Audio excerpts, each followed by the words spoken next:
up here, and Martrell Barnes is that. Okay. And I'm excited for Triton. Triton won the National Junior College Championship. Really excited for him, Division II. Okay. And you know what? That's something else that I always wonder. How does that work when, okay, you go to Triton or you go to another one of these institutions? How do we make sure we support those institutions? Can we, well, what I want to do is work with you, and let's just build a network so we can have all eyes on Chicago, whether it be Triton, whether it be Malcolm X, whether it be Truman College, or whether it be Olive Harvey, or whatever the case may be. Because Chicago, like you said, Chicago's always been a hotbed of talent. When you look at the NBA, it's somebody from Illinois or more than likely the Chicagoland area on every prevalent team in the last 10 years. You know, when the Boston Celtics were killing, we had Tony Allen, Will Bynum, so forth and so on. How can we get that back? Well, I think there's a couple of things that need to happen. First of all, we have to stay in contact, stay engaged with our kids. And I'm just a strong believer in that. You know, once they leave or once they graduate from high school, it's not over. You know, we stay in contact. We stay supportive of those young men or those young ladies. And the other thing is too, it's about building relationships with these coaches. I mean, you was at the school the other day and you saw we had coaches in the gym. I mean, it's all about building relationships. And I think that's the key. Yeah, and that's true because at one point, even after I graduated from high school, I knew tons of coaches. I didn't even have this idea in my head to do a show like this, but somehow, some way, I knew Chris Head. I knew Wolf. I knew what's my man at Crane? Longstreet. Yeah, Longstreet. I knew those guys, and we are not engaged as a community. And it's, you know what? Let me know what you think about this. The internet kind of took us away from that because at one point, yes, okay, so it's not me. That's good because at one point you went to the newspaper and you looked at the top 25 schools in the city, and you knew everybody on, you know. Like I always say, the last of the big time players like that was when what was the kid? He's a coach on the side at Morgan Park now. Nick Irvin and Juwan Howard. I think they were the last of that group that we went to the newspaper and investigated. What do you think? Yeah, I agree. That was big for us growing up, checking the paper every day. You know, who's in the paper, who's doing well, who am I competing with? What's their stat line? Checking out coaches, you know, to me, it made us feel closer as a community. As you know what I'm saying? I thought it made us just tighter. But now, you know, it's just, to me, it's a little different. I definitely agree with you in regards to that because, like I said, man, I remember no matter what I was doing at 4:15, I went in the house and watched the 4:30 news or watched that 10-minute segment on high school prep, and they would do whoever was killing it that week or that day. And okay, this guy scored this many points, and this Juwan Howard, it was this, that, it was Jamie Brandon, and so forth and so on. And then I went on with the rest of my day. And now that you could just go to the internet and look it up, it seems as if we go, oh, I can get that anytime. I'm not going to worry about that right now. And and they're right. I'm glad I'm not. They can always go and check that. Right. So it's not something that's at the forefront of our minds, which again disconnects us from our young people. You know, I remember, you know, like the summer leagues. The summer leagues used to be a big thing. Me and you talked about this. I think we have to bring some kind of summer tournament, a big-time summer tournament on the west side of Chicago. I think it is paramount because remember down in the projects, the Abler homes on Racine and 14th Street, they used to have that Nighthawk League where it was no nonsense. We here to play ball. There wasn't gonna be no foolishness. And then everybody, it seems like that thing that is so needed in the city of Chicago. Like me and you spoke about the Drew League in LA. They got the Rucker Park League. There's no way it is as much talent as it is here in Chicago, Illinois, and we don't have a tournament on the west side. People on the west, I remember living on near north side and hanging out on the north and the south side, and everybody in the city said, "Man, it's a different breed of hooper on the west side." Mm-hmm. And that's and what they still say that. They still say it. It's just not emphasized as much as it was when you and I were growing up. But I still hear that. Okay. Because it was a way of life. I mean, I remember being a very average basketball player or below average basketball player on the west side. And when I went somewhere else, I was one of the guys getting picked. So I said, me, I started going to the west side. I'm like, hey, I want to be a star. I'll be a star in these places. But I want to be one of the top 5 people picked. I don't want to be the guy picked before the girl on the west side. Like, hey, Cheryl ain't playing. Well, give me Brian. I got tired of being that guy. But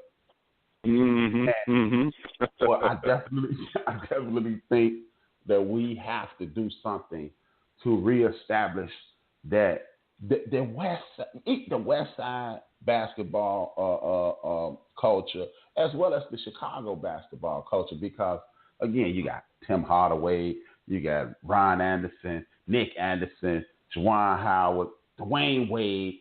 We can go on and on and on and on and name these Isaiah Thomas, Mark Aguirre, Eddie Johnson, and we almost didn't even lead the West Side. You know what I mean? So, and we have to reestablish that, because when you are in places like K-Town or the what they call it, the Holy City, or the low end, as they call it, we have to get rid of these negative connotations and re-galvanize these communities. Because, like, people, I had to check a friend recently about saying things, well, this is a bad neighborhood. I was like, no. There's no bad neighborhoods, because you're going to look at 25, 30 guys doing whatever they want to do, and you're going to disregard all these people who getting up, either on their way out to work or getting in from work. So we can't continue to say this is a bad neighborhood, because it's a few people, it's a few bad apples. So I really believe basketball and other athletic activities as well as academics are the way to do that, because it's just a situation I refuse to believe that you are in the minority in the way that you run your program, because, like I said, man, it was amazing to see how those young people responded to you and your coaches. It was like I felt like I was back in the 80s, because it was the exact same thing that I was getting on the lower north side of Chicago, on the near west side of Chicago, and I was just sitting there looking around, because it was amazing, and everybody in your gym was not an athlete, and that was the beautiful part about it. True. Everybody in your gym had, some of these people, they were just there, and they were respectful. And one thing I want to commend you about again is when the young man was leaving, and it was more than clear that he was finna go smile at some girl's face, and he was like, "I'm going to my aunt's house." And you literally told him, man, you told the young man where his girlfriend lived, man.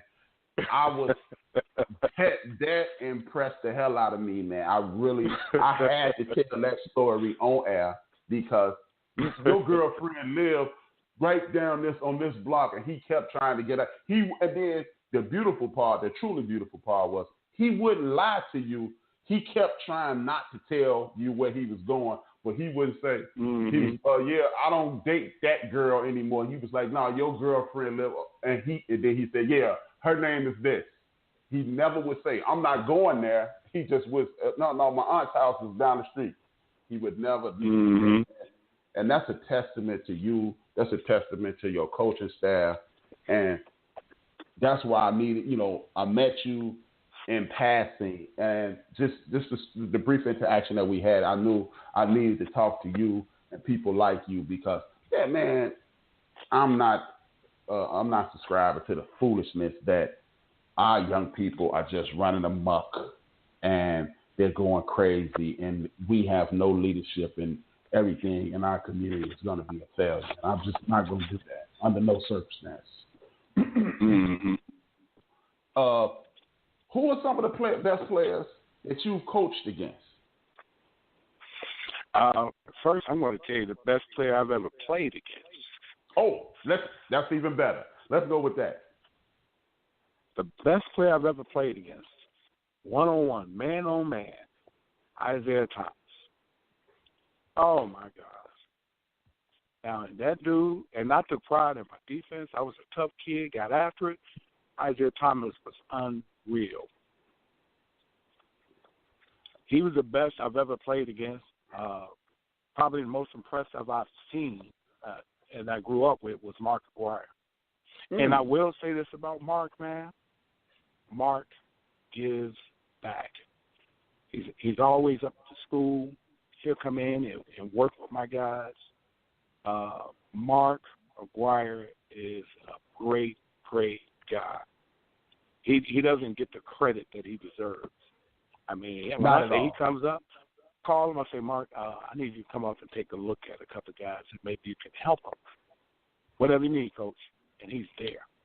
He's there. He don't say when. Well, I don't know, Coach. I got a lot going on. Man, he is there. Whatever I can do to help, Coach. That's what he always say. Whatever I can do to help. He gives back to the community. And I have a personal stake in Mark Aguirre being a former Western House Warrior. So it's good to hear that. And the people who are listening, they know I'm smiling because I'm a rub it in their face later. But yeah, okay. Well, if that's the case, Isaiah Thomas is the best. Who's the player that you used to play against that brought the best out of you? Oh, wow. Let's see. Man, it was that group, that Isaiah Thomas, that Eddie Hughes group. You know, when you went up against those guys, man, it was like,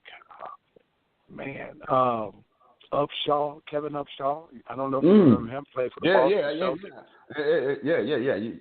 Yeah. I remember these guys. Yeah. Man, those guys just brought out the best of me because they had those names. You read about them in the paper, and you wanted to challenge. You wanted to go up against them,